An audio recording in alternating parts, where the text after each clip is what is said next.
Well, we begin with breaking news from Air Canada, which will start canceling flights tomorrow with all of its Air Canada and Rouge flights grounded this weekend. Flight attendants issuing a 72-hour strike notice overnight that sets the stage for them to walk off the job Saturday morning.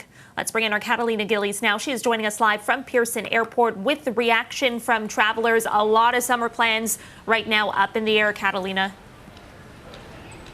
Yeah, absolutely, Karen. And this is peak travel time. So some passengers tell me that they're quite stressed about how it will impact their flights. Lots of people I spoke with flying with Air Canada in the next coming days don't know how that will affect their return flight. But on the other hand, some passengers tell me they agree with the flight attendants that they should be paid for some of the unpaid work that is currently underway, such as boarding passengers, safety checks.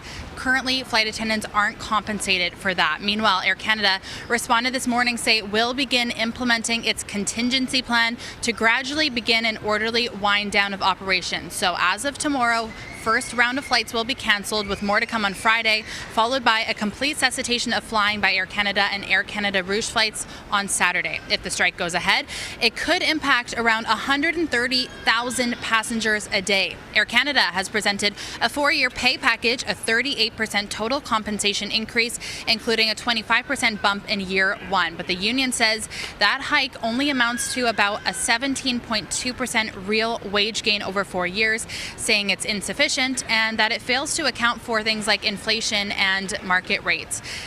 The union says direct talks are the only way forward, but at this point there is still no deal in sight. Here is more reaction from passengers I spoke with. They shouldn't be getting work for free. Like, if they're on the plane doing a job, making sure that we're safe as a passenger, pay them for it. Any strike is never going to be fun.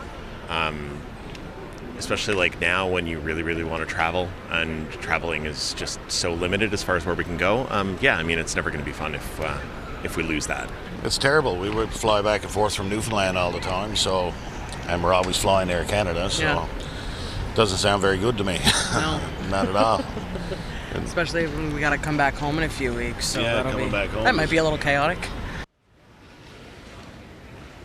Again, this is peak travel time, so this could cause a lot of disruption. Air Canada says it would try to rebook customers onto other airlines and maybe offer train tickets. But again, this could cause a lot of disruption in the coming days. The airline says customers whose flights are canceled will be notified. They will be issued full refunds. And they also said customers without confirmed flights should not show up at the airport. So it is good to have a backup plan if you are flying with Air Canada out of any of the major cities in the coming days. I'll send it back to you, Karen.